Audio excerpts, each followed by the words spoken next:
রেসপন্সে বোঝা যাচ্ছে একটু অলস হয়ে গেছেন। আমরা দুরূদ শরীফ পড়ি সাল্লাল্লাহু আলা সাইয়্যিদিনা ওয়া মাওলানা মুহাম্মদ ওয়া আলা আলিহি ওয়া আসহাবিহি ওয়া সাল্লাম। সাল্লাল্লাহু আলা সাইয়্যিদিনা ওয়া মাওলানা মুহাম্মদ ওয়া আলা আলিহি ওয়া আসহাবিহি ওয়া সাল্লাম। সাল্লাল্লাহু আলা সাইয়্যিদিনা ওয়া মাওলানা মুহাম্মদ وعلى آله وأصحابه وسلم. أعوذ بالله من الشيطان الرجيم. بسم الله الرحمن الرحيم.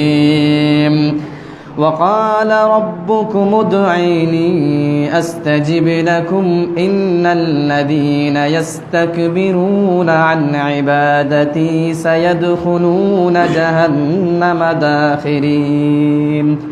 بارك الله لنا ولكم في القرآن العظيم ونفعنا وإياكم بالآيات والذكر الحكيم.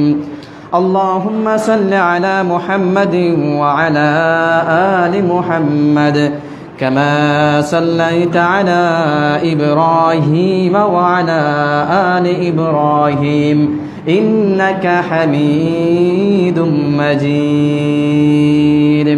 سبحانك لا علم لنا إلا ما علمتنا إنك أنت العليم الحكيم. সম্মানিত হাজিরিন کرام, রব্বুল আলামিনের দরবারে আবার শুকর আদায় করছি, যার দয়ায় মায়ায় ভালোবাসায় আমরা আল্লাহ রব্বুল আলামিনের পৃথিবীতে সবচেয়ে প্রিয় স্থান মসজিদে এসে বসার এবং কোরআন হাদিস থেকে আলোচনা শোনার বলার তৌফিক দিয়েছেন। এজন্য আবার আমরা শুকর আদায় করি আলহামদুলিল্লাহ। যার মাধ্যমে দ্বীন ইলাহি পেয়েছি, মহিমান্বিত কোরআন পেয়েছি, দ্বীন ইসলামের মতো ধর্ম পেয়েছি, সেই সেই মহান মানবের উপর আমরা দুরুদ সালাম পেশ করছি। আসসালাতু আসসালামু আলাইকা ইয়া রাসূলুল্লাহ। সম্মানিত হাজিরিন, আপনারা এতক্ষণ খুব সুন্দর জ্ঞানগর্ভ আলোচনা শুনেছেন যে গুনাহ মাপ কিভাবে করব। গুনাহ মাপের পদ্ধতি সম্পর্কে অত্যন্ত সুন্দরভাবে আলোচনা উপস্থাপন করেছেন। আপনারা কে কিভাবে বুঝেছেন এটা জানি না, কিন্তু আমি এই কথাগুলো থেকে অনেক শিক্ষা নিয়েছি।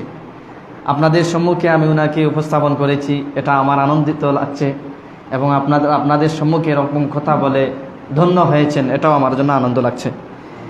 আমি আপনাদের সম্মুখে, যেহেতু আমরা চলমান একটা রাত্রির মধ্যে আসছি, এই রাত্রির মধ্যে আল্লাহ রাব্বুল আলামিন অসংখ্য অগণিত মানুষদেরকে আল্লাহ তাআলা ক্ষমা করেন, এটা আমরা জুমার আলোচনার মধ্যে শুনেছি। তো কোন কোন ইবাদত করলে, কোন কোন কথা বললে, কোন কোন কাজ করলে আল্লাহ রাব্বুল আলামিনের কাছে সরাসরি পৌঁছবে, এই কথার মাধ্যমে, এই কাজের মাধ্যমে আল্লাহ তাআলার মাখলুকাতের মধ্যে সবচেয়ে প্রিয় বান্দাদের অন্তর্ভুক্ত হতে পারবো। আমাদের পূর্বের সমস্ত ভুল ত্রুটি আল্লাহ তাআলা ক্ষমা করবেন। ভবিষ্যৎ জীবনে আমাদের আল্লাহ তাআলা রিজিকের প্রশস্ততা খুলে দেবেন।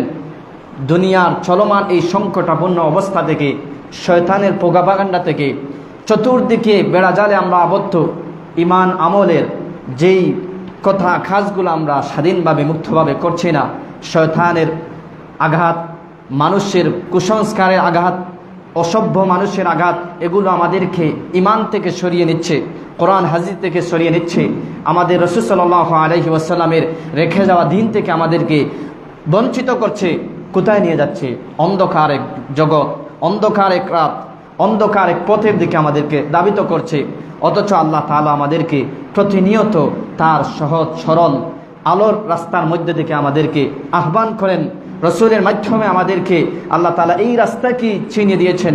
নবীজি সাল্লাল্লাহু আলাইহি ওয়াসাল্লাম তায়েফের ময়দানে রক্ত ঝরিয়েছেন, মক্কার জমিনে 13 বছর আঘাত সহ্য করেছেন, মদিনার জীবনে অসংখ্য অগণিত যুদ্ধের আঘাত প্রতিঘাত তিনি সহ্য করেছেন। কি জন্য?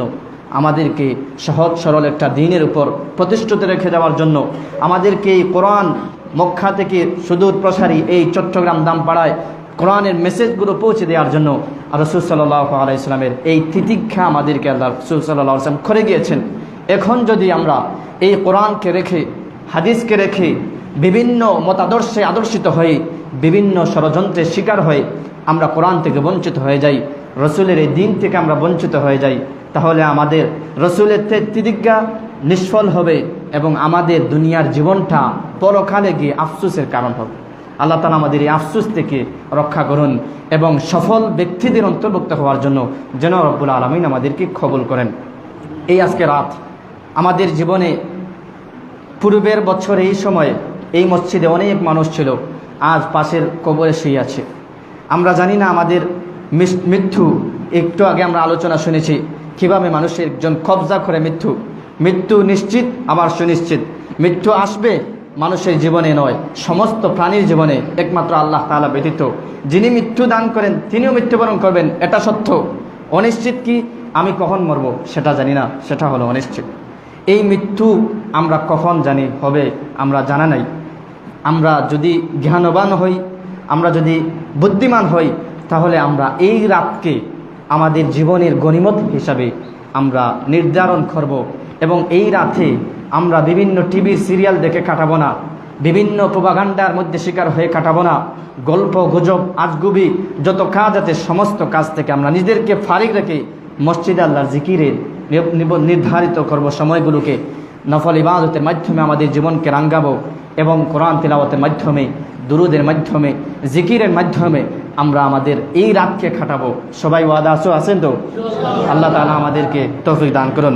এখন আমরা কোরআন হাদিস থেকে সার নির্ধারিত কথা আমি আপনাদের সম্মুখে উপস্থাপন করব। এই রাত্রে একটু পরে আমাদের সময় শুরু হবে। কি কি আমরা আমল করব। সবার অনেকে কোরআন তিলাওয়াত জানেন না, অনেকে দুরুদ ইস্তেগফার ভালোভাবে পড়তে জানেন না। এজন্য ইসলাম প্রত্যেক মানুষদেরকে এক একটা সুযোগ দিয়েছে। কেউ কোরআন তিলাওয়াত করবে, তার একটা ভালো লাগে। কেউ নফল নামাজ পড়বে, তার একটা ভালো লাগে। কেউ দোয়া করবে, তার একটা ভালো লাগবে। কেউ দুরুদ শরীফ পড়বে, তার ভালো লাগে। কেউ ইস্তেগফার পড়বে, ভালো লাগে। প্রত্যেকের যার যার রুচি থেকে আমরা এই আমলগুলো করে যাব এবং এই রাত্রটা আমরা বেশি ভালো হবে মসজিদে যদি কাটাই ভালো হবে।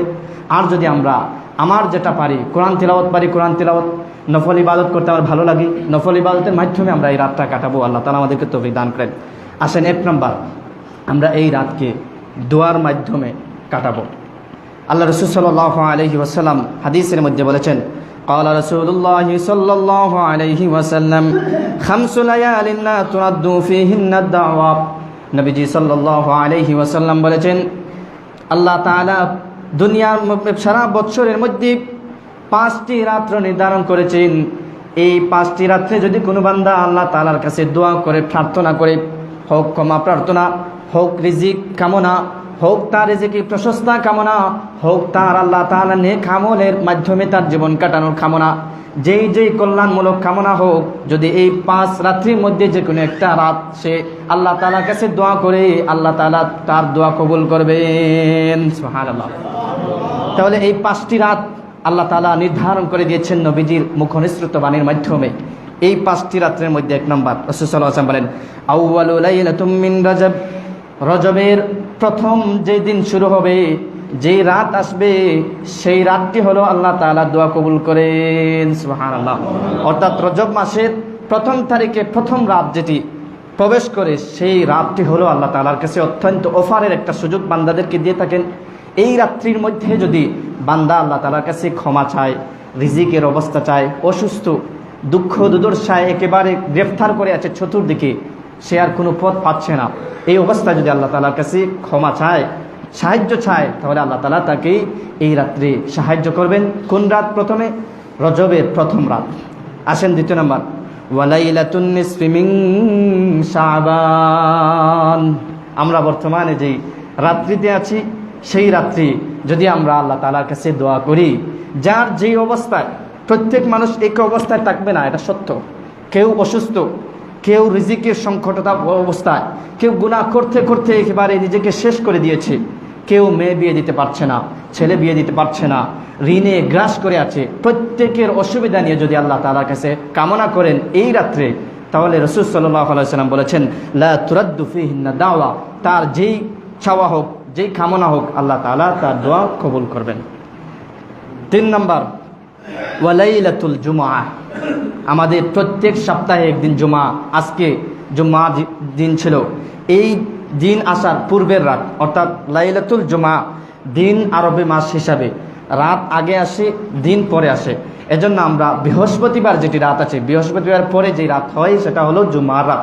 এই রাত্রে যদি বান্দা আল্লাহ তাআলার কাছে দোয়া করি তাহলে সেই দোয়াটা আল্লাহ তাআলা তার কাছ থেকে কবুল করবেন। যেই চাওয়া থাকবে সেই চাওয়া আল্লাহ তাআলা তাকে পূরণ করবেন। এরপরে আসেন 4 নম্বর, ওয়ালাইলাতুল ফিতর, ঈদুল ফিতর। রমজানের রোজার শেষে বান্দারা সারা মাস আনন্দ, কষ্ট, খিদা, অনেক হালাল জিনিসকে ত্যাগ করেছে। আমরা যে খাবারগুলো খাই সেই খাবারগুলো আমরা বেশিরভাগ হালাল খেয়ে থাকি। ভাত, মাছ যা আছে সব কিছু আমরা খাই, এগুলো আমাদের জন্য হালাল। কিন্তু রমজানের দিনের বেলা আমরা আল্লাহ তাআলাকে সন্তুষ্ট করার জন্য, সওয়াবের আশায়, দুনিয়ার মধ্যে সফল হওয়ার জন্য, জান্নাতের মেহমান হওয়ার জন্য, আল্লাহ তাআলাকে সন্তুষ্ট করার জন্য দিনের বেলা এই হালাল জিনিসগুলোকে আমরা ত্যাগ করি। এরপরে রাত্রে অসংখ্য অগণিত মানুষের যে কষ্টগুলো আমরা শিকার হই, রাত্রে সারাদিন আমরা রোজা রেখেছি, এরপরে রাত্রে আবার 20 রাকাত তারাবি নামাজ। কি কষ্টের মধ্য দিয়ে একটা সময় আমাদের রমজান মাস চলে, তারপরেও আল্লাহ তাআলা কি মর্জি, কি সন্তুষ্টি আমাদের উপর। রমজানের দিনে রাত্রে যে আনন্দ লাগে, অন্যান্য বছরে এই দিন রাত্রে এরকম আনন্দ লাগে না। এটা ফিল করবেন আগামী রমজান ইনশাআল্লাহ। এই ঈদুল ফিতর আল্লাহ তাআলা পুরস্কার হিসাবে মুমিনদের জীবনে দিয়ে থাকেন ঈদুল ফিতর। এই রাত্রে যদি কোনো বান্দা আল্লাহ তাআলার কাছে দোয়া করে তাহলে সেই দোয়াটা আল্লাহ তাআলা কবুল করেন। এরপরে আছেন 4 নম্বর, ওয়ালাইলাতুন নাহর, ঈদুল ফিতর, ঈদুল আজহা, কুরবানির দিনের রাত্রে আমরা যদি আল্লাহ তাআলার কাছে দোয়া করি তাহলে সেই দোয়াটা আল্লাহ তাআলা কবুল করেন। কিন্তু আফসোস, পরিতাপের বিষয় এটা, আমাদের সমাজের সোসাইটি, সামাজিক যে পদ্ধতি আমাদেরকে বাধ্য করছে, কোরআন হাদিস থেকে আগে বলেছি সরিয়ে নিয়েছে, আমাদেরকে সঠিক দিনের পথ থেকে বিচ্যুত করেছে, আমাদেরকে অন্ধকার একটা রাস্তার দিকে ধাবিত করছে।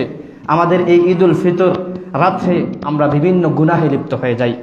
অথচ রাসূল সাল্লাল্লাহু আলাইহি ওয়াসাল্লাম বলেছেন এই রাত আল্লাহ তাআলার কাছে খুবই মহিমান্বিত একটা রাত, বান্দাদেরকে আল্লাহ তাআলা ক্ষমা করার একটা সুযোগ অফার দিয়ে থাকেন। এরপরে ঈদুল আজহার মধ্যেও আমরা গুনাহের মধ্যে লিপ্ত হয়ে যাই। যেহেতু পরের দিন ফজরের পূর্বে আমরা গোসল করা লাগে, এজন্য আমরা সারা রাত ঘুমাই না। ঈদুল ফিতরে এরকম আমরা ঘুমাই না, আনন্দে উল্লাসে টিভি সিরিয়াল বা অন্যান্য গুনাহের পথ আমরা অবলম্বন করে এই রাত্রিটা কাটিয়ে থাকি। আমার অনুরোধ থাকবে আপনারা এই 2 রাত্রিকে গুনাহের মাধ্যমে না কাটিয়ে আল্লাহ তাআলার ইবাদত, দোয়া, জিকির আজকার, কোরআন তিলাওয়াত, নামাজের মাধ্যমে কাটাবেন। আল্লাহ তাআলা আমাদেরকে তৌফিক দান করেন। সবাই বলেন আমিন। এখন আসেন আমাদের সমাজের মধ্যে, ধরেন একটা সন্তান, সবাই এখানে সন্তানের বাবা আছেন, আপনার সন্তান কলিজার টুকরা, আপনার সন্তানের প্রতিটি লুমের নিচে, আপনার শরীরের প্রতিটি ঘাম তার লুমের নিচে গাঁথা আছে। সন্তানকে লালন পালন করার ক্ষেত্রে মা বাবার যে কষ্ট ক্লেশ সেগুলো বর্ণনা করা যাবে না। এই সন্তান যদি আপনাকে চায়, বাবা আমাকে টাকা দাও, একবার বাবা দিয়ে দিবে। এরপরে বাবাকে যে আবার চায়, বাবা দিয়ে দিবে। আবার যদি চায় তাহলে বাবা আবার দিবে। ৪র্থ বার যদি চায় তাহলে বাবা প্রশ্ন করবে, কেন এত বেশি চাও, তোমার কি দরকার, তুমি এত চাহিদা কেন তোমার, অন্যান্য মানুষের ছেলেরা এতবার চায় না, তোমাকে আমি প্রতিদিন কথা মতো অনেক কিছু উপস্থাপন করছি, তারপরেও তুমি সন্তুষ্ট হয়ে তুমি আবার আমার কাছে চাও, বিরক্তি ভাব আসে। কিন্তু আল্লাহ রাব্বুল আলামিনের ক্ষেত্রে আমাদের অন্যরকম। আল্লাহ তাআলা এই আয়াতের মধ্যে আমি আপনাদের সম্মুখে যে উল্লেখ করেছি, রব্বুল আলামিন বলেন ওয়াকালা রব্বুকুম উদউনি আস্তাজিব লাকুম। রব্বুল আলামিন নবীজি সাল্লাল্লাহু আলাইহি ওয়াসাল্লামের মাধ্যমে, কোরআনের মাধ্যমে জানিয়ে দিয়েছেন, ওগো নবীজি, তারা তোমার উম্মতদেরকে, আমার প্রিয় বান্দাদেরকে আপনি আদেশ করুন, তাদেরকে অনুরোধ করুন যাতে তারা আমার কাছে দোয়া চায়। তার রিজিকের অভাব, সেজন্য আমার কাছে রিজিক চায়, কারণ আমি রিজিক দাতা। তার অসুস্থতা, দুনিয়ার কোনো ডাক্তার তার সুস্থতা নিয়ে আসতে পারছে না, আমি শাফি, আমি আল্লাহ তাদেরকে সেবা দান করব, সেজন্য আমার কাছে রোগ মুক্তি কামনা করে। তার হায়াতের বারাকা, হায়াতের প্রশস্ততা যেন তার দরকার, সে অন্য কোনো দরবারে না গিয়ে, অন্য কোনো জায়গায় না গিয়ে সেজন্য আমার কাছে চায়। তাদেরকে সবাইকে বলে দিন, নবীজি সাল্লাল্লাহু আলাইহি ওয়াসাল্লাম বলেছেন, বান্দার সবচেয়ে ক্ষুদ্রতর বিষয় যদি তার কাছে সবকিছু পাওয়া, কিন্তু সে যেন আল্লাহ তাআলার কাছে কামনা করে, এই মনোভাব নিয়ে যদি বান্দা প্রতিটা বিষয় আল্লাহ তাআলার কাছে দোয়া করে, তাহলে আল্লাহ তাআলা ওই বান্দার উপর আনন্দ হন, ওই বান্দার উপর খুশি হন এবং তাদেরকে দুনিয়া ও আখিরাতের মধ্যে কামিয়াবি দান করেন। সুবহানাল্লাহ।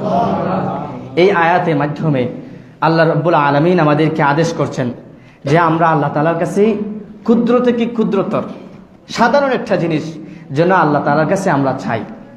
আল্লাহ তাআলা আমাদেরকে বলছেন, আমার কাছে চাও। আমার খাজানা, আমার ভান্ডার প্রশস্ত, আমার খাজানার সীমাহীন, আয়তনহীন এই অবস্থা। যদি আমার কাছে চাও তাহলে আমি তোমাদেরকে দিব। বান্দা এক বান্দা আরেক বান্দার কাছে চাইবে, সন্তান বাবার কাছে সন্তান চাইবে, বাবার সীমাবদ্ধতা আছে, টাকার সীমাবদ্ধতা আছে, 2 লাখ 3 লাখ টাকার মালিক বাবা, এর উপরে নয়। বাবা সন্তানকে তার পাহাড় পরিমাণ সম্পদ দিয়ে পোষিত করতে পারবে না, তার যত কামনা বাসনা আছে পুরোটা সে পেতে পারবে না। কিন্তু আমি আল্লাহ তাআলা তাকে, সে যদি পাহাড় পরিমাণ সম্পদ চায়, আমি আল্লাহ তাআলা তাকে দেওয়ার সামর্থ্য রাখি। সে যদি দুনিয়ার সমস্ত মানুষ, সমস্ত ডাক্তার, সমস্ত বিজ্ঞান প্রযুক্তি ফেল হয়ে যায়, এই অবস্থায় যদি আমার কাছে চায়, আমি আল্লাহ তাআলা মুহূর্তের মধ্যে তার সুস্থতা দিয়ে দিব। বান্দার সব জায়গায় রিজিক একেবারে বন্ধ হয়ে গেছে, এই অবস্থায় যদি আমার কাছে রিজিক চায়, তাহলে আমি আল্লাহ তাকে রিজিক আসমান থেকে নাজিল করব। তাহলে সুবহানাল্লাহ, তাহলে আমরা আল্লাহ তাআলার কাছে প্রথমে চাইব।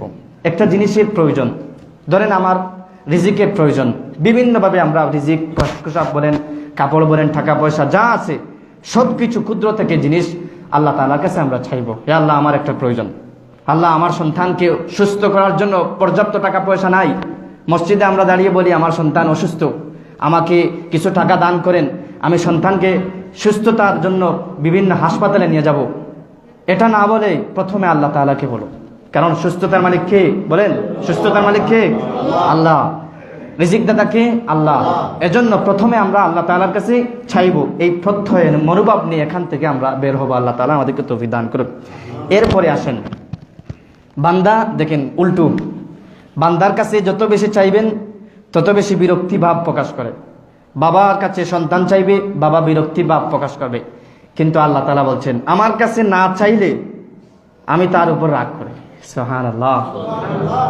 বান্দার কাছে আপনি চাইবেন, বান্দার বিরক্তি ভাব আসবে, কিন্তু আল্লাহ তাআলার কাছে না চাইলে আল্লাহ তাআলা বিরক্ত হন। সুবহানাল্লাহ।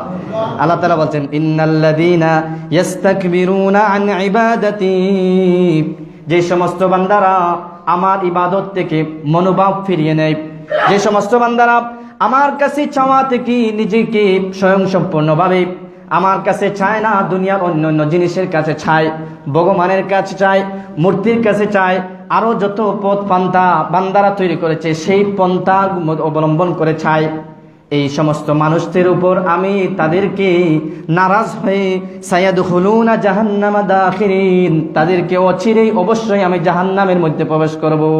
নাউযুবিল্লাহি। তাহলে বাবার কাছে সন্তান চাইলে, বেশি চাইলে রাগ করে, পক্ষান্তরে সন্তান আল্লাহর কাছে বান্দা না চাইলে আল্লাহ রাগ করেন। সুবহানাল্লাহ। তাই এখন আমাদের প্রতিটি কাজে, প্রতিটি অবস্থায় যখন আমাদের অবস্থান আসবে, সব অবস্থায় আমরা আল্লাহ তাআলার কাছে চাইবো। আল্লাহ তাআলা আমাদের তৌফিক দান করেন, সবাই বলেন আমিন। এরপরে দোয়া আরেকটা, আল্লাহ রাব্বুল আলামিন বলছেন, মানুষের এই ঠোঁট, এই জিহ্বা, কোনো কাজ দেন নাই আল্লাহ। হাতের কাজ দিয়েছেন, পায়ের কাজ দিয়েছেন, চোখের কাজ দিয়েছেন, নাকের কাজ দিয়েছেন, কানের কাজ দিয়েছেন, সব জিনিসের কাজ দিয়েছেন। চোখের কাজ কি? দেখা। কানের কাজ কি? শোনা। হাতের কাজ কি? ধরা। পায়ের কাজ ড্রাইভ করা, চলা। কিন্তু জিহ্বার আল্লাহ তাআলা কাজ দেন নাই। এজন্য আল্লাহ রাব্বুল আলামিন নির্ধারণ করেছেন যে এই বান্দা সমস্ত শরীরের অন্যান্য অঙ্গ প্রত্যঙ্গ আমি কাজে লাগা দুনিয়ার, কিন্তু আমার এই জিহ্বাটা বান্দা আমার কাজে লাগাবে। এজন্য আল্লাহ রাব্বুল আলামিন বলেন, ইয়া আইয়ুহাল্লাযীনা আমানু যকুরুল্লাহা যিকরান কাসীরা, হে মুমিনরা তোমরা দুনিয়ার মধ্যে দিনে রাত্রি যে অবস্থায় হও, কাজের মধ্যে আছো, অন্যান্য কাজের মধ্যে আছো, বিমানের মধ্যে আছো, হেলিকপ্টারের মধ্যে আছো, সাগরের মধ্যে বাসি নিয়ে যাচ্ছি, এই অবস্থায় যে অবস্থায় থাকো, সব অবস্থায় তোমরা আমার কাছে আমার জিকির করে করে তোমাদের দিন রাতগুলো তোমরা ব্যয় করো। সুবহানাল্লাহ। ওয়াসাব্বিহুহু বুকুরাতাও ওয়া আসীলা। দিনে রাত্রে সন্ধ্যায় দুপুরে বিকালে সব অবস্থায় আমার ইবাদত তোমরা করে থাকো। সুবহানাল্লাহ। আল্লাহ তাআলা আমাদেরকে আহ্বান করছেন আমরা যেন এই ইবাদত এবং জিকির আজকারের মাধ্যমে আল্লাহ তাআলার এই দিন সকাল সন্ধ্যা বিকাল দুপুর আমরা যেন কাটাতে পারি। আল্লাহ তাআলা আমাদেরকে তৌফিক দান করুন। মুফাসসিরিনে কেরাম এই আয়াতের ব্যাখ্যায় বলেছেন, জিকির, এই জিকিরের প্রথম শর্ত বা এই প্রথম বড় সর্বোত্তম জিকির কোনটি? নামাজ। এই নামাজের মাধ্যমে বান্দা আল্লাহ তাআলার কাছে একেবারে কথা বলে, বান্দা আল্লাহ তাআলার পায়ে সিজদা করে, বান্দা আল্লাহ তাআলার সবচেয়ে মহিমান্বিত তাসবিহগুলো নামাজের মধ্যে পেশ করে, বান্দা আল্লাহ তাআলাকে সবচেয়ে একটা স্মরণ করার মাধ্যম এটা হলো নামাজ। প্রতিনিয়ত ফজরের সময়, জোহরের সময়, আসরের সময়, মাগরিবের সময়, এশার সময়, সব সময় আমরা নামাজ জামাতের সাথে আদায় করার তৌফিক দেব। আমরা আল্লাহ তাআলার কাছে চাইব, আল্লাহ তাআলা এগুলো উঠাবেন। শুধু বাবা পুরুষ যারা, এরা নামাজ পড়লে হবে না, পরিবারের আপনার সন্তান, আপনার মেয়ে, আপনার ছেলে, আপনার স্ত্রী, আপনার অধীনস্থ যারা আছে তাদেরকেও নামাজের জন্য আদেশ করব। তারা নামাজে অভ্যস্ত হচ্ছে কিনা আমরা একটু অনুসন্ধান করব, আমরা একটু দেখভাল করব। আল্লাহ তাআলা আমাদেরকে তৌফিক দান করেন, সবাই বলেন আমিন। এরপরে আসেন 2 নম্বর, আমরা এই রাত্রে কি করে কাটাবো? নফল নামাজ পড়া। আল্লাহ তাআলা আরেকটা মাধ্যম করে দিয়েছেন যে একজন বান্দা ফরজ নামাজ এটা আল্লাহ তাআলা আমাদের উপর দায়িত্ব দিয়েছেন, দায়িত্ব আদায় করা। সুন্নত এটা রাসূলে আমাদের উপর দায়িত্ব দিয়েছেন উম্মত। নফল নামাজ তো এটা দায়িত্ব না, এটা ওভার টাইম। যত বেশি পড়ব, যত বেশি নফল পড়ব, তত বেশি আমাদের আমলনামায় ওভার টাইম হিসাবে যোগ হবে। তাই তার একটা মাধ্যম হলো নফল নামাজ পড়া। ফজরের সময় আমরা, জোহরের সময় ফরজ সুন্নত পড়লাম, 2 রাকাত নফল পড়ি।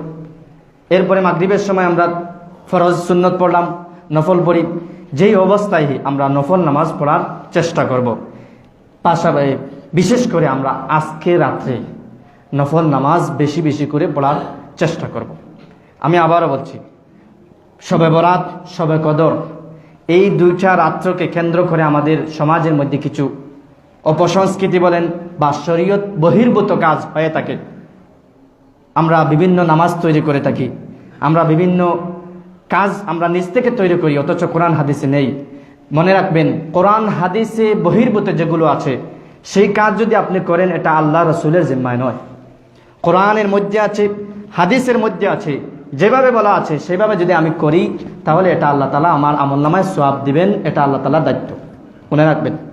তাই বিশেষ দ্রষ্টব্য, আমরা এই রাত্রকে কেন্দ্র করে অন্য কোনো নামাজ পড়ার চেষ্টা করব না। নফল নামাজ 2 রাকাত করে নামাজ পড়ব। বিভিন্ন এলাকার মধ্যে দেখেছি মহিলারা শবে কদরে আলাদা একটা নামাজ পড়ে থাকে জামাতের সাথে, শবে বরাতের আলাদা একটা নামাজ পড়ে থাকে জামাতের সাথে। এই নামাজগুলো কোরআন সুন্নাহ বহির্ভূত। এতে তোমার আমলনামায় কোনো সওয়াব এড হবে না, তোমার সময় আরো লস হবে। এই সময় যদি কোরআন তিলাওয়াত করো তাহলে তোমার আমলনামায় সওয়াব এড হতো। কিন্তু কেন খামোখা কোরআন বহির্ভূত কাজ করে আমরা সময়গুলো নষ্ট করি? আমরা আবার বলছি, নফল নামাজ পড়বো 2 রাকাত করে। রাসূল সাল্লাল্লাহু আলাইহি সাল্লাম বলেছেন নফল নামাজ পড়ার ফজিলত। মুসলিম শরীফের 489 নম্বর হাদিস। عن ربيعة بن كعب الأسلمي رضي الله تعالى عنه قال كنت أبيت مع رسول الله صلى الله عليه وسلم। রবিয়া ইবনে কাব আল আসলামী রাদিয়াল্লাহু তাআলা বলেন, আমি রাসূল সাল্লাল্লাহু আলাইহি ওয়াসাল্লামের সাথে একদিন রাত্রি যাপন করলাম। রাসূল সাল্লাল্লাহু আলাইহি ওয়াসাল্লাম পাশে ঘুমানো ছিলাম। ফাতাইতুহু বিউজুহি ওয়া হাজাতিহি। নবীজি সাল্লাল্লাহু আলাইহি ওয়াসাল্লাম যখন তার ইস্তিনজা করে বাথরুম থেকে ওয়াশরুম থেকে বের হয়ে যখন ওযুর প্রয়োজন হলো, তার ওযুর পানির ব্যবস্থা করলাম, তখন রাসূল সাল্লাল্লাহু আলাইহি ওয়াসাল্লাম আমার উপর সন্তুষ্ট হয়ে বললেন, ফাকাল আলী, আমাকে বললেন, যে সাহাবী বর্ণনা করেছেন তাকে বলছেন, ফাকাল আলী সাল, হে সাহাবী, আমি রব্বুল আলামিনের সবচেয়ে নিকটতম বান্দা, আমি আমার জন্য অন্যের জন্য যা কিছু চাইবো আল্লাহ তাআলা দিয়ে থাকবেন। তুমি আমার এই কাজ করেছো, অজুর পানির ব্যবস্থা করে দিয়েছো, আমি তোমার উপর খুশি হয়ে গেছি। এখন তুমি চাও আমার কাছে, আমি তোমার মাধ্যমে বা তোমার জন্য আমি আল্লাহ তাআলার কাছে ক্ষমা চাইবো বা তোমার প্রয়োজনের কথা বলবো, আল্লাহ তাআলা তোমাকে দিবেন। ফাকুলতু আসআলুকা মুরাফাকাতাকা ফিল জান্নাহ। ওই সাহাবী দুনিয়ার সম্পদ চান নাই, দুনিয়ার সুস্থতা চান নাই, দুনিয়ার জীবনের মহামূল্যবান সম্পত্তিগুলো চান নাই। কি চেয়েছেন? নবীকে বলেছেন, ওগো নবীজি, দুনিয়ার জীবন আর কয়দিন, রাত যাচ্ছে, দিন যাচ্ছে, একদিন আমি পৃথিবী থেকে বিদায় হয়ে যাব। অস্থায়ী জিনিসের আমি কোনো অস্থায়ী জিনিস আমি চাই না, স্থায়ী জিনিস চাই। এজন্য আপনি যেহেতু আমাকে সুযোগ দিয়েছেন, আপনাকে আমি বলছি, আমি দুনিয়া থেকে বিদায় হয়ে যাওয়ার পরে আপনিও পৃথিবী থেকে বিদায় হয়ে যাবেন, জান্নাতের মধ্যে প্রবেশ করবেন। জান্নাতের মধ্যে যেন আমি আপনার পাশে অবস্থান করি। সুবহানাল্লাহ। নবী সাল্লাল্লাহু আলাইহি সাল্লাম বলেছেন হাদিসের মধ্যে, সাহাবী বলছেন, ওযুর পানি এনে দিয়েছেন, খুশি। আমরা যদি একজন মানুষ আমার উপকার করে, কল্যাণ করে, তাহলে আমরা আমাদের পর্যাপ্ত পরিমাণ দিয়ে থাকি। এজন্য রাসূল সাল্লাল্লাহু আলাইহি ওয়াসাল্লাম বলছেন, তুমি কি চাও? ওই সময় দেখেন সাহাবীদের মনোভাব কীরকম ছিল আর আমাদের মনোভাব কি। নবীকে বলতেন, নবী, আমি খুব কষ্টে দিনপাত কাটাচ্ছি, আমার পরনে কাপড় কম, আপনি একটু দোয়া করেন আমার পরনের কাপড় যেন ভালো হয়, বিল্ডিং গড় একেবারে ভাঙ্গা যেন বিল্ডিং হয়, এরকম আমরা চাইতাম। কিন্তু সাহাবী বলছেন, না, আমি রাসূল সাল্লাল্লাহু আলাইহি ওয়াসাল্লামকে বলছি, ওগো নবীজি, দুনিয়ার মধ্যে যেভাবে আপনার পাশাপাশি আমাদের রাত দিন যাপন করছি, জান্নাতে গিয়েও যেন আপনার পাশে আমরা আল্লাহ তাআলা নাজ নিয়ামতের অন্তর্ভুক্ত হই, এজন্য আমি আপনার কাছে চাচ্ছি। এরপর রাসূল সাল্লাল্লাহু আলাইহি ওয়াসাল্লাম বলছেন, ক্বালা আও গায়রা যালিক, এছাড়া অন্য কিছু, আর কোনো অপশন আছে তোমার? ওই সাহাবী বলেন, কুলতু হুয়া যাকা, ওগো নবীজি, আর কোনো অপশন নাই, একটাই, সেটা হলো আমাকে এই জিনিসটা আমার জন্য দোয়া করেন। নবীজি সাল্লাল্লাহু আলাইহি ওয়াসাল্লাম শুধুমাত্র দোয়া করেন নাই, কাজ দিয়েছেন সাহাবীকে। নবীজি সাল্লাল্লাহু আলাইহি ওয়াসাল্লাম বলেন, ক্বালা ফাআইন্নি আলা নাফসিকা বিকাসরাতিস সুজুদ। ও সাহাবী, দুনিয়ার মধ্যে আমার সাথে জীবনযাপন অতিক্রম করছো, যদি পরকালে জান্নাতে আমার সাথে জীবনযাপন করো, তাহলে আমি তোমাকে দোয়ার মাধ্যমে দিতে পারবো না। তুমি বেশি বেশি নামাজ পড়ো, সিজদা দাও, এই নামাজ, এই সিজদা তোমাকে আমার পাশে জান্নাতের মধ্যে অবস্থান তৈরি করে দেবে। সুবহানাল্লাহ। তাহলে কি আমরা বেশি বেশি যদি সিজদা করি, সিজদা তো আমরা এমনিতে করি না, নামাজেই করি, 5 ওয়াক্ত নামাজের পাশাপাশি যত বেশি নফল নামাজ পড়ব, তত বেশি আমাদের আমলনামায় সিজদা লিপিবদ্ধ হবে। এজন্য আমরা নফল নামাজ পড়ার চেষ্টা করব। 2 রাকাত নামাজ পড়লে 4টা সিজদা আমাদের অলরেডি হয়ে যায়। যদি আমরা 4 রাকাত বলি, 8টা সিজদা, এরপরে 6টা পড়লে আরও, এভাবে আমরা আমাদের আমলনামায় সিজদার হার যত বাড়াবো, তত বেশি ওই সাহাবীর মতো নবীজি সাল্লাল্লাহু আলাইহি ওয়াসাল্লামের পাশে আমাদের জান্নাতের স্থান হবে। আল্লাহ তাআলা আমাদেরকে তৌফিক দান করুন। সবাই বলেন আমিন। এরপর আসেন 3 নম্বর। একটু আগে আমরা এই বিষয়ে শুনেছি, তওবা করা। আমাদের আমলনামায় অনেক গুনাহ, অনেক খাসরা, অনেক ময়লা আমাদের আমলনামায় জমা হয়ে আছে। ইচ্ছায় অনিচ্ছায় সমাজে, সোসাইটি রক্ষা করার ক্ষেত্রে সময় ব্যয় করার স্বার্থে টিভির মধ্যে চেয়েছিলাম, বিভিন্ন নাটক, সিনেমা দেখেছি, গুনাহ আমাদের আমলনামা ভরপুর। কিভাবে এই গুনাহগুলো আমরা আমাদের আমলনামা থেকে সরিয়ে আমাদের আমলনামাকে আমরা খালি রাখবো, মুক্ত রাখবো, এবং এই আমলনামার বিপরীতে আমরা আমাদের এই আমলনামাকে সওয়াবের মাধ্যমে আমরা পরিপূর্ণ করব। রাসূল সাল্লাল্লাহু আলাইহি ওয়াসাল্লাম থেকে আমরা হাদিসের মাধ্যমে আমরা জানতে পারি। 1 নম্বর, তওবা করব। শুধুমাত্র মুখে তওবা করলে হবে না, তওবার কাজ পদ্ধতি অবলম্বন করে তওবা করতে হবে, তবু তোমার তওবা কবুল হবে। শুধুমাত্র একটা গুনাহ করে আসলাম, এরপরে আস্তাগফিরুল্লাহ আস্তাগফিরুল্লাহ 3 বার পড়ে ফেললাম, তওবা হয়ে গেল, হবে না। রাসূল সাল্লাল্লাহু আলাইহি ওয়াসাল্লাম আমাদেরকে শর্ত দিয়েছেন, এই শর্তগুলো যদি তুমি কায়েম করো বা এই শর্তগুলো মানো এবং কাজ করো, তাহলে এই শর্ত তোমার অনুযায়ী তোমার তওবা কবুল হবে। 1 নম্বর, কৃতকর্মের জন্য অনুতপ্ত হওয়া। নামাজ পড়ি নাই, নামাজ পড়ার জন্য আবার চেষ্টা করা, যেই নামাজগুলো মিস গিয়েছে সেই নামাজে আবার ফিরিয়ে আনার জন্য, আর নামাজ কেন মিস হলো, অনুতপ্ত নিয়ে আসা। গুনাহ করে ফেলেছি, সগীরা গুনাহ, কবিরা গুনাহ, বিভিন্ন গুনাহগুলো আমরা করে ফেলেছি, সেই গুনাহগুলো আমরা স্মরণ করে করে আল্লাহ তাআলার কাছে তওবা করব। 2 নম্বর, সঙ্গে সঙ্গে এই পাপটি পরিহার করা। যেই গুনাহ করেছি, যেই অপরাধ করেছি, সাথে সাথে আমরা যদি তওবার মনোভাব আমার ভিতরে চলে আসে, তাহলে এই গুনাহটা আমরা ত্যাগ করার আমরা প্রত্যয় তৈরি করব। তিন নম্বর, ভবিষ্যতে এই পাপটি আর করব না, এই মর্মে দৃঢ় প্রতিজ্ঞ হওয়া। যে গুনাহ হয়ে গেছে সঙ্গে সঙ্গে আমরা ত্যাগ করব, এবং ভবিষ্যতে আমার অন্তরে যদি রিপু তৈরি করে দেয় যে গুনাহ আবার করব, এই প্রত্যয় দূর করে দিয়ে আর করব না, এই প্রত্যয় আমরা আমাদের মনের ভিতরে বদ্ধমূল করব। আল্লাহ তাআলা আমাদেরকে তৌফিক দান করেন। 4 নম্বর, বান্দার হক নষ্ট করে থাকলে তার হক আদায় করা কিংবা ক্ষমা গ্রহণ করে দায় মুক্ত হওয়া। একটু আগে আমরা আরও শুনেছি আমাদের সমাজের মধ্যে বাবা ছেলেকে সব সম্পত্তি দিয়ে দেয়, মেয়েকে সম্পত্তি দেয় না, ভাইকে তার জোর দখল বা দল ক্ষমতায় এই ক্ষমতা কাটিয়ে ভাইয়ের সম্পদ আত্মসাৎ করে, দোকান আত্মসাৎ করে, জায়গা আত্মসাৎ করে, আরও যত গুনাহ করে ফেলি, যত মানুষের হক আমরা নষ্ট করে ফেলি, সেই হকগুলো তাদের আবার জায়গা মতো ফিরিয়ে দেওয়া, অথবা তার কাছ থেকে মুক্তি কামনা, মুক্তির সার্টিফিকেট নিয়ে আসা, এটা আমরা অবলম্বন করব। 5 নম্বর, কোনো ফরজ ওয়াজিব ছুটে গিয়ে থাকলে তার কাজা আদায় করব। ফজরের নামাজ পড়েন নাই, সূর্য উঠে গেছে, এখন আমরা হাইরে ফজর নামাজ চলে গেল, এখন আর না পড়লে হবে না। না, সূর্য ওঠার পরে রাসূল সাল্লাল্লাহু আলাইহি ওয়াসাল্লাম বলেছেন ঘুমের কারণে যে তোমার নামাজ মিস হয়ে যায়, যখন স্মরণ হবেই তখন তুমি নামাজ পড়ো। এর জন্য আমরা পেলাম কোনো ফরজ ওয়াজিব ছুটে গেলে স্মরণ হওয়ার সাথে সাথে আমরা এই নামাজগুলো আদায় করার চেষ্টা করব। এরপরে আসেন 4 নম্বর, আমরা আসি এই রাত্রির মধ্যে বিশেষ যে সমস্ত আমল করব তার মধ্যে 4 নম্বর হলো কোরআন কারীম তিলাওয়াত করা। আল্লাহ তাআলা আমাদেরকে এই রিসালা, এই মেসেজ দিয়েছেন, আমাদেরকে মহিমান্বিত করেছেন, আমাদেরকে সৌভাগ্যবান করেছেন, আমাদেরকে অন্যান্য উম্মতদের উপর আখেরি উম্মত, সর্বশ্রেষ্ঠ উম্মতের সার্টিফিকেট দিয়েছেন এই কোরআনের কারণে।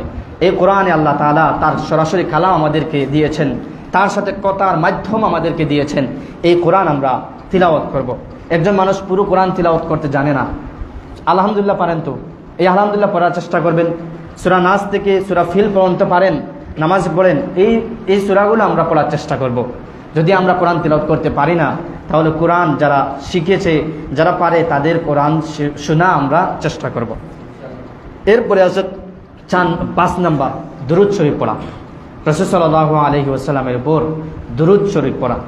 আমরা প্রতি জুমায় আমি যে একটা আয়াত তিলাওয়াত করি, কি আয়াত? ইন্নাল্লাহা ওয়া মালাইকাতাহু ইউসাল্লুনা আলান নবী ইয়া আইয়ুহাল্লাযীনা আমানু সাল্লু আলাইহি ওয়া সাল্লিমু তাসলিমা। রব্বুল আলামিন বলেন, নিশ্চয়ই আল্লাহ, ইন্নাল্লাহা, নিশ্চয়ই আল্লাহ, ওয়া মালাইকাতাহু, তার সমস্ত ফেরেশতা, আসমানে জমিনে যত ফেরেশতা আছে সমস্ত ফেরেশতা, ইউসাল্লুনা আলান নবী, আল্লাহ সমস্ত ফেরেশতা নবী মুহাম্মদ সাল্লাল্লাহু আলাইহি ওয়াসাল্লামের উপর দুরূদ পেশ করে থাকেন। সুবহানাল্লাহ। ইয়া আইয়ুহাল্লাযীনা আমানু সাল্লু আলাইহি ওয়া সাল্লিমু তাসলিমা। হে ইমানদাররা, হে মায়ার বান্দারা, হে শেষ নবীর উম্মতেরা, তোমরাও আমার নবীর উপর দুরূদ পেশ করে থাকো। সুবহানাল্লাহ।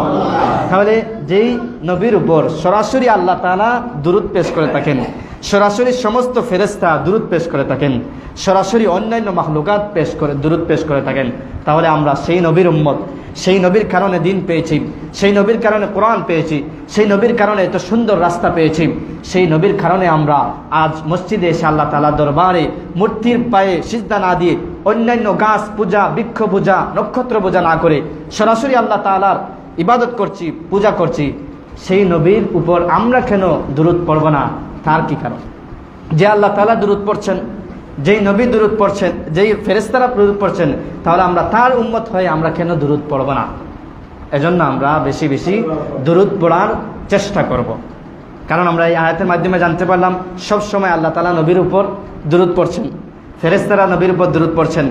এর সাথে সাথে আমাদের দুরূদ পড়াটাও যদি ফেরেশতাদের সাথে আল্লাহ তাআলার সাথে দুরূদ পড়া এড করে ফেলি, তাহলে রাসূল সাল্লাল্লাহু আলাইহি ওয়াসাল্লামের সাথে সম্পর্ক আমাদের আরও গাঢ় হবে। যেদিন মা, বাবা, আত্মীয়স্বজন, সন্তান, সম্পত্তি, ধন, সব কিছু ক্ষমতা আমার খর্ব হয়ে যাবে, সেই দিন এই নবীর শাফাতের মাধ্যমে আমি জান্নাতে যাওয়ার উপযুক্ত হব। সেই নবীকে যদি আমরা আজকে রাত্রে বা সারা জীবনে দুরূদ শরীফ পড়ে যাই, তাহলে তাদের সেই দিন আমরা শাফাতের পূর্ণ হকদার হিসাবে আল্লাহ তাআলা আমাদেরকে কিয়ামতের দিন তুলবেন। এজন্য আমরা বেশি বেশি কি দুরূদ শরীফ পড়ার চেষ্টা করব। দুরূদ কি? হাদিসের মধ্যে লম্বা লম্বা দুরূদ আছে।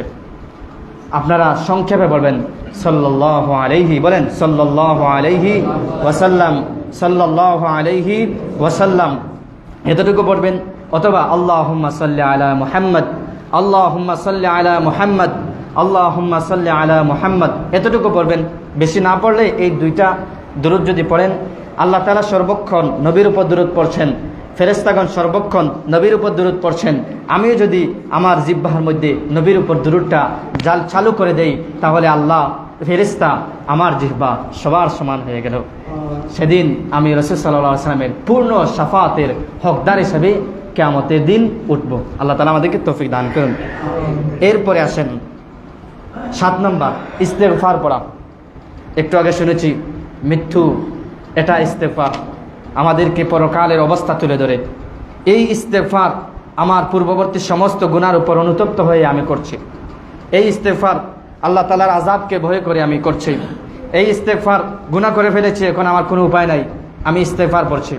এই ইস্তেগফার আল্লাহর নবী আমাকে গুনাহ মাফের জন্য একটা মাধ্যম করে দিয়েছেন, ইস্তেগফার।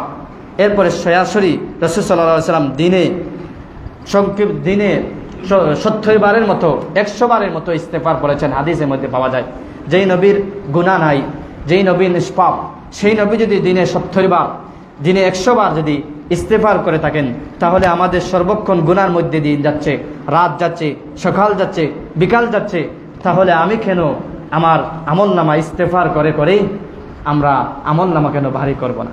রাসূল সাল্লাল্লাহু আলাইহি ওয়াসাল্লাম হাদিসের মধ্যে বলেছেন, তুবা লিমান ওয়াজাদা আমালিহি আল ইস্তেগফার, ওই ব্যক্তির জন্য সুসংবাদ যার আমলনামায় বেশি বেশি ইস্তেগফার থাকে। আবু হুরায়রা রাদিয়াল্লাহু তাআলা বলেন, আমার আমলনামা যদি আল্লাহ তাআলা খুলেন, তাহলে সবচেয়ে বেশি যেই জিনিসটা পাবেন সেটা হলো ইস্তেগফার। নবী সাল্লাল্লাহু আলাইহি ওয়াসাল্লামের কাছ থেকে, মুখনিসৃত বাণী থেকে যখন ইস্তেগফারের ফজিলত আমি শুনেছি, তখনই আমি ফিট করে নিয়েছি আমার প্রতিটা ক্ষণ, প্রতিটা দিন, প্রতিটা রাত ইস্তেগফার ছাড়া আমি কাটাবো না। এজন্য প্রতিদিন প্রতি রাত তিনি ইস্তেগফার করে কাটাতেন। সেই আবু হুরায়রা থেকে আমরা শিক্ষা নেই, সেই হাদিস থেকে আমরা জেনে নেই, সেই আল্লাহ তাআলাকে স্মরণ করার জন্য, শয়তানের সমস্ত জালকে, বেড়া জাল থেকে আমরা মুক্ত হওয়ার জন্য, আমাদের জীবনের জন্য, আমাদের কাজের জন্য আমরা ইস্তেগফার রেডি করে রাখি। সর্বক্ষণ সর্বমুহূর্তে আমরা ইস্তেগফার করার, আমল করার জন্য প্রত্যয় এখান থেকে তৈরি করে থাকি। আল্লাহ তাআলা যেন আমাদেরকে তৌফিক দান করেন, সবাই বলেন আমিন। বিশেষ করে আজকে রাত্রে আমরা ইস্তেগফার করব। আমরা ইস্তেগফার কি? আস্তাগফিরুল্লাহ, সংক্ষেপ আস্তাগফিরুল্লাহ, সবাই বলেন আস্তাগফিরুল্লাহ, আস্তাগফিরুল্লাহ, আস্তাগফিরুল্লাহ, আস্তাগফিরুল্লাহ। আমরা যতবার পড়ব ইস্তেগফারটা, ততবার আমাদের আমলনামা থেকে গুনাহ জড়তে জড়তে থাকবে।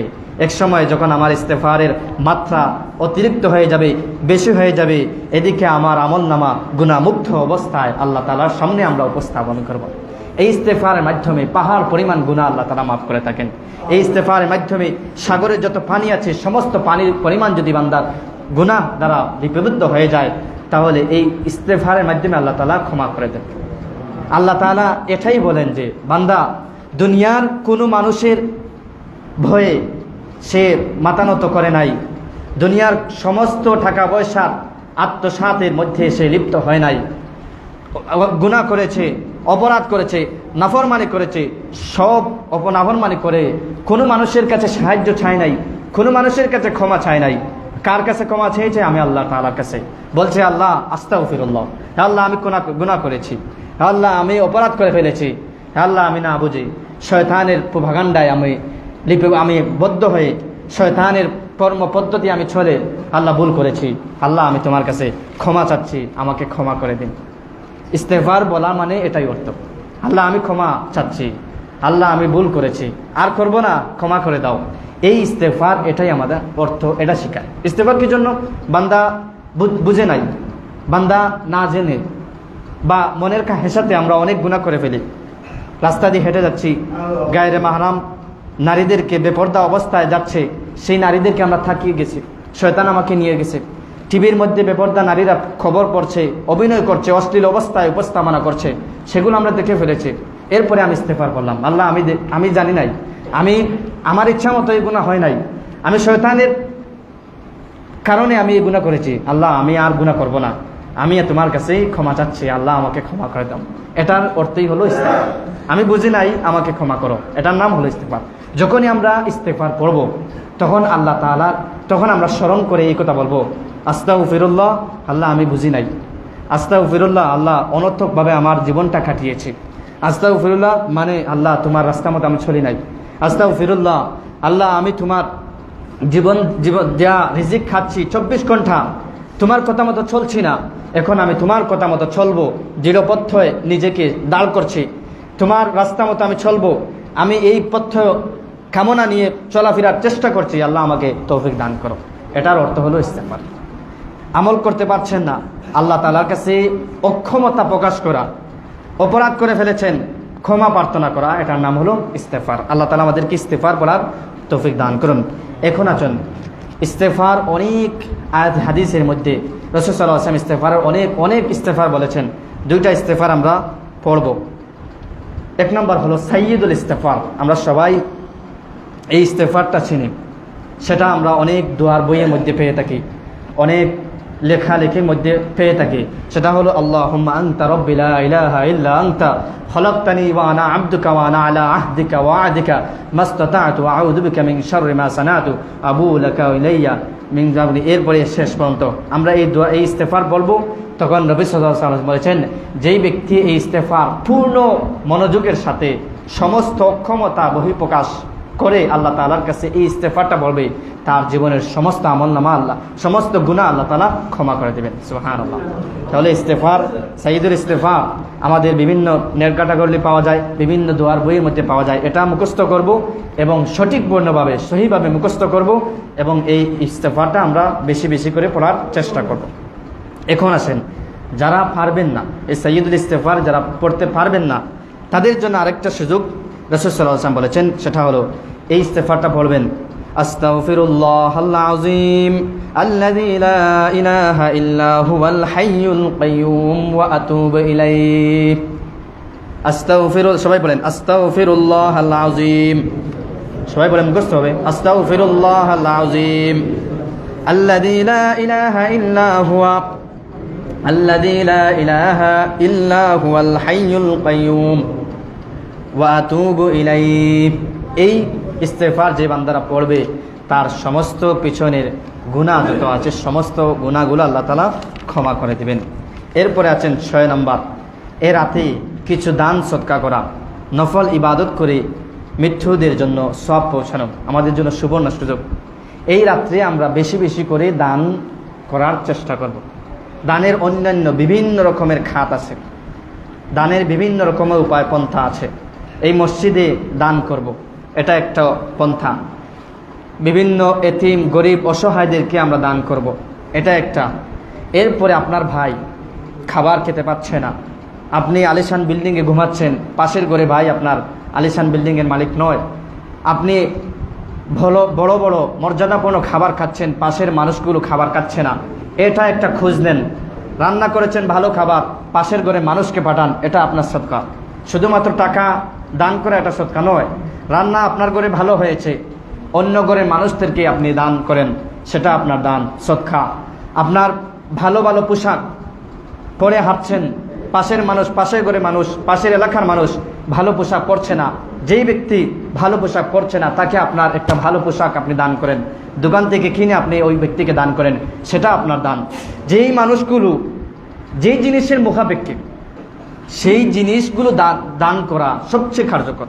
যেমন একজন মানুষ, আমি উদাহরণ হিসাবে ধরি, সংক্ষেপে আপনারা একটু ধৈর্য ধরেন, আমি উদাহরণ করি। যেমন আমার খিদে লাগছে, খুবই খিদে লাগছে, আমি দোকান থেকে কিনে খাওয়ার আমার সামর্থ্য নাই, ঘরেও আমার খাবার নাই, একেবারে শূন্য রিক্ত হস্ত আমি। এখন যদি আমাকে কেউ কাপড় দান করে, এটা হবে? বলেন, এই কাপড় দান করলে আমার কিছুই কাজ হবে না, কারণ আমার কাপড় আছে, এখন আমার দরকার কি? আমার খাবার। ওই সময় যদি কোনো বান্দা খাবার দান করে, ওই বান্দাকে খাবার দেয়, তাহলে আল্লাহ তাআলা সবচেয়ে বেশি খুশি হবে। সুবহানাল্লাহ। আমার যেই বান্দার যেটা দরকার তাকে আমরা সেটা দান করব। এটা হলো আল্লাহ তাআলাকে পাওয়ার একটা মাধ্যম। এবং এই রাত্রিতে আমরা এখান থেকে বের হওয়ার পরে এই ইচ্ছা নিয়ে আমরা যাব, শুধুমাত্র মসজিদে আমাদের দানের হাত নয়, আমার পাশের ঘরে মানুষ খাদ্য পাচ্ছে না, পাশের ঘরে মানুষ পড়তে পারছে না, পাশের মানুষ অসুস্থ, চিকিৎসা করতে পারছে না, পাশের ঘরে মানুষ তার সন্তানকে স্কুল ড্রেস বানিয়ে দিতে পারছে না, পাশের ঘরে মানুষ তার সন্তানকে ভর্তির টাকা তার নাই। এই সময় যদি আপনি এই টাকাগুলো এই খাতে ব্যয় করেন, মসজিদে দান করার থেকে, আমি বলছি মসজিদে দান করার থেকে আপনার ওই দানগুলো আল্লাহ তাআলার কাছে সবচেয়ে সুবহানাল্লাহ। মসজিদে অন্যান্য মানুষের দান করার সুযোগ আছে। এই মসজিদে দান করলে না করলে আল্লাহ তাআলা এটা ছাড়াবেন, এটা আল্লাহর ঘর। কিন্তু পাশের ঘরে মানুষকে খাবার না দিলে অন্য মানুষ এসে শিখতে পারবে না। এজন্য আপনি পাশের ঘরে মানুষকে আপনি খাবার দেন, পাশের ঘরে মানুষকে আপনি পোশাক দেন, পাশের ঘরে মানুষকে একটা কথার মাধ্যমে তার দুঃখ দুর্দশা ভাগ করে নেন, সেটা হবে আপনার উত্তম দান। কথার মাধ্যমে, কাজের মাধ্যমে, অর্থ সম্পদের মাধ্যমে, পোশাক দান করার মাধ্যমে আমরা যেগুলো দান করি সেটা আল্লাহ তাআলা আমাদের দানগুলো কবুল করেন। এরপরে আসেন নফল ইবাদতের করে মৃত্যুদের জন্য সওয়াব পৌঁছানো। আপনার বাবা মারা গেছেন, আপনার ভাই মারা গেছে, ইমাম সাহেব আপনি দোয়া করেন, খতিব সাহেব আপনি দোয়া করেন, আমার বাবা মারা গেছে, আপনার দোয়া আপনি করেন, এটা আল্লাহ তাআলা কবুল করবেন। কারণ আমার শরীরে, এটা বুঝবেন ভালো করা, আমার শরীরে যেই ব্যথা আমি যেটা অনুভব করব, আমার শরীরে যেই ব্যথা আপনি অনুভব করতে পারবেন, কারণ আপনার শরীরে এটা ব্যথা নাই। আপনার বাবা মারা গেছেন, আপনার মা মারা গেছেন, আপনি বুঝবেন আপনার মা হারানোর কত বেদনা।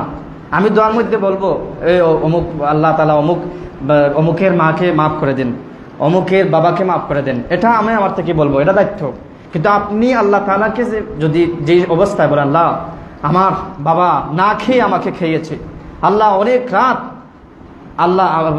রাত আমার বাবা ঘুমায় নাই, অনেক জিনিস আমার বাবা আমার জন্য করে নাই, অনেক তার আল্লাহ ছিল, অনেক কামনা ছিল, কিন্তু সব কিছু বিসর্জন দিয়েছে আমার আনন্দের জন্য। আল্লাহ আমি আমার বাবার জন্য দোয়া করছি, আল্লাহ অনেক দিন হয়ে গেছে, 2 বছর হয়ে গেছে, 3 বছর হয়ে গেছে, 5 বছর হয়ে গেছে, আল্লাহ আমি আমার বাবা খবরের বাসিন্দা, আল্লাহ আমার বাবাকে তুমি ক্ষমা করে দাও। আপনি যেভাবে আল্লাহ তাআলার কাছে বলবেন, আল্লাহ কসম করে বলছে আমি সেভাবে বলতে পারবো না, কারণ আমার বাবা মারা গেলে আমি যেভাবে বলবো অন্য সেভাবে বলতে পারবে না। ঠিক তেমনিভাবে আপনার বাবার মাগফিরাত কামনা যেভাবে করবেন, ইমাম সাহেব সেভাবে মাগফিরাত কামনা করতে পারবে না। আপনি সূরা ফাতিহা পড়েন, সূরা ইখলাস পড়েন, কোরআন শরীফের যে কোনো একটা সূরা পড়েন, 2 রাকাত নামাজ পড়েন, এই নামাজ পড়ে আল্লাহকে বলেন, আল্লাহ আমি এই নামাজটা পড়েছি, আমার বাবা কবরে শায়িত, এখন তিনি নামাজ পড়তে পারছেন না, এখন তিনি আমার মুখাপেক্ষী, আমি যদি ভালো আমল দেই তাহলে তিনি পাবেন, আল্লাহ আমার এই 2 রাকাত নামাজের সওয়াবগুলো আমার আমলনামায়, আমার বাবার আমলনামায় পৌঁছে দাও, আমার মায়ের আমলনামায় পৌঁছে দাও, আমার এই কোরআন তিলাওয়াতের সওয়াবগুলো আমার বাবার আমলনামায় পৌঁছে দাও, আমার মায়ের আমলনামায় পৌঁছে দাও। এভাবে যদি আমরা কাজ করি তাহলে আমাদের এই কাজগুলো আল্লাহ তাআলার কাছেও পছন্দ হবে, যার কাছে পৌঁছাবো সেও পাবে, আমিও লাভবান হব। সুবহানাল্লাহ। তাহলে এই রাত্রিতে নফল নামাজ পড়ব, আমার বলবো আল্লাহ আমার এই নফল নামাজের সওয়াবগুলো আমার বাবার আমলনামায় পৌঁছে দেন, মার আমলনামায় পৌঁছে দেন। কোরআন তিলাওয়াত করব, বলবো আল্লাহ আমার এই কোরআন তিলাওয়াতের সওয়াবগুলো আমার বাবার আমলনামায় পৌঁছে দেন। সূরা ফাতিহা যার যতটুকু আছে সেগুলো পড়ে আল্লাহ তাআলার কাছে বলো যে আল্লাহ এই সওয়াবগুলো আমার মার কাছে পৌঁছে দেন। এই চেষ্টা আমরা এই রাত্রিতে করব। মাদেরকে বলছি, বোনদেরকে বলছি, আপনারা এই উদ্দেশ্যে আপনাদেরকে এই কথাগুলো যাচ্ছে, আপনারাও এই চেষ্টা করবেন। মা মারা গেছে, বাবা মারা গেছেন, অনেক আত্মীয়স্বজন আপনি হারিয়েছেন, আজকে রাত্রে নফল নামাজ পড়েন, তাদের আমলনামায় সওয়াবগুলো পৌঁছান। আজকে রাত্রেই কোরআন তিলাওয়াত করেন, তাদের আমলনামায় সওয়াব পৌঁছান। আল্লাহ তাআলা তোমাকেও লাভবান করবেন এবং তোমার মা বাবাদেরকেও লাভবান করবেন। সুবহানাল্লাহ। রাসূল সাল্লাল্লাহু আলাইহি ওয়াসাল্লাম বলেছেন, আল্লাহ তাআলা ওই বান্দার দোয়া কবুল করেন, ওই বান্দাকে সবচেয়ে বেশি ভালোবাসেন। কোন বান্দা? বিভিন্ন আমল রাসূল সাল্লাল্লাহু আলাইহি ওয়াসাল্লাম আমাদেরকে বলে দিয়েছেন আল্লাহ তাআলার প্রিয় পাত্র হওয়া। তার মধ্যে একটা হলো বান্দা নিজের জন্য না চেয়ে আরেক বান্দার জন্য চেয়েছে, এটা আল্লাহ তাআলা সবচেয়ে বেশি পছন্দ করেন। বুঝছেন? আপনার 2 সন্তান, এক সন্তানকে আপনি কিছু বিস্কুট দিয়েছেন, আরেক সন্তানকে আপনি দেন নাই। বড় সন্তান বা ছোট সন্তানকে আপনি বিস্কুট দিয়েছেন, কিন্তু আপনার বড় সন্তান আপনার ছোট সন্তানের প্রতি সহানুভূতি হয়ে ওই তার পাওয়া বিস্কুটটা আপনার ছোট সন্তানের কাছে দিয়ে দিল, আপনি খুশি হবেন না? এটা সচরাচর। আপনি বড় সন্তানকে দিয়েছেন, ছোট সন্তানকে দিতে পারেন নাই, পরে দিবেন, কিন্তু বড় সন্তান না খেয়ে আপনার ছোট সন্তানকে দিয়েছে, আপনি খুশি হবেন। ঠিক তেমনিভাবে ওই বান্দা তার জন্য না আছে আরেক বান্দার জন্য চেয়েছে, আল্লাহ তাআলা সেভাবেও খুশি হন। সুবহানাল্লাহ। যার জন্য যা কিছু চেয়েছে, অপর বান্দার জন্য যা কিছু চেয়েছে, দুনু বান্দাকে আল্লাহ তাআলা দেন। আল্লাহ তাআলা সওয়াব দেওয়ার ক্ষেত্রে কৃপণ নয়। আল্লাহ তাআলা সওয়াব দেওয়ার ক্ষেত্রে কোনো বখিল কিতা করেন না। কিন্তু আমরা চাওয়ার ক্ষেত্রে আমরা এই হিকমতগুলো অবলম্বন করে আল্লাহ তাআলা আমাদেরকে তৌফিক দান করেন। এরপরে 7 নম্বর, আমার আলোচনা শেষের দিকে, 7 নম্বর শাবান নফল রোজা রাখার চেষ্টা করা। আগামী সকালে আমরা নফল রোজা রাখার চেষ্টা করব। 8 নম্বর, এই রাত্রে অনেক নফল নামাজ আমরা 2 রাকাত করে নফল নামাজ পড়ব। বিশেষ করে যারা সালাতুত তাসবিহ নামাজ আমরা অনেকে চিনি, আপনারা যদি না জানেন যে সালাতুত তাসবিহ কি, এর তাসবিহ কি, ইমাম সাহেব আছেন, তার কাছ থেকে জানার চেষ্টা করবেন এবং এই রাত্রিতে সালাতুত তাসবিহ নামাজ পড়ার চেষ্টা করবেন। আল্লাহ তাআলা আমাদেরকে তৌফিক দান করেন। এই সালাতুত তাসবিহ নামাজ আদায় করলে কি ফায়দা? রাসূল সাল্লাল্লাহু আলাইহি ওয়াসাল্লামের চাচা হযরত আব্বাস ইবনে আব্দুল মুত্তালিব রাদিয়াল্লাহু তাআলা আনহু তাকে বলেছেন, ও চাচা, আপনাকে আমি একটি নামাজের কথা বলছি, যেই নামাজ আপনি প্রতিদিন পড়ার চেষ্টা করবেন। যদি প্রতিদিন পারেন না, তাহলে সপ্তাহে একদিন পড়ার চেষ্টা করবেন। সপ্তাহে যদি পারেন না, মাসে একদিন পড়ার চেষ্টা করবেন। মাসে যদি পারেন না, বছরে একবার পড়ার চেষ্টা করবেন।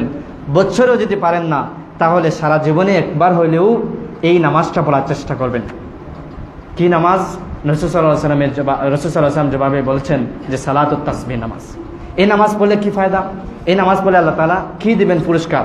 নবীজি সাল্লাল্লাহু আলাইহি ওয়াসাল্লাম বলেছেন, কোনো ব্যক্তি যদি সালাতুত তাসবিহ নামাজ আদায় করে, যেই সময় আদায় করবে সেই সময় থেকে তার পূর্বে যত গুনাহগুলো আল্লাহ তাআলা লিখে রেখেছেন, লিপিবদ্ধ করেছেন, ওই নামাজ পড়ার সাথে সাথে খুশি হয়ে আল্লাহ তাআলা তার আমল নামা থেকে সমস্ত গুনাহগুলো মাফ করে দেবেন। সুবহানাল্লাহ। তাহলে সালাতুত তাসবিহ নামাজ পড়ার চেষ্টা করব তো ইনশাআল্লাহ। দুরূদ শরীফ পড়ার চেষ্টা করব তো ইনশাআল্লাহ। কোরআন তেলাওয়াত করার চেষ্টা করব তো ইনশাআল্লাহ। নফল নামাজ পড়ার চেষ্টা করব তো ইনশাআল্লাহ। আল্লাহ তাআলা আমি যে কথাগুলো বলছি, আল্লাহ তাআলা আমাকে এই কাজগুলো করে আজকের রাত্রিটা অতিবাহিত করার তৌফিক দান করুন। আপনাদেরকেও এই রাত্রিটা এভাবে ইবাদতের মাধ্যমে যেন আল্লাহ তাআলা কাটানোর তৌফিক দান করুন এবং আশেপাশে মা বোনদেরকেও যারা কথা শুনেছেন, যারা জেনেছেন, তাদেরকেও আমল করার তৌফিক দান করুন। সবাই বলেন আমিন। ওয়া আলহামদুলিল্লাহি রাব্বিল আলামিন। আসসালামু আলাইকুম ওয়া রাহমাতুল্লাহ। আমরা কিছু ইস্তেগফার দুরূদ পড়ে দোয়া করব।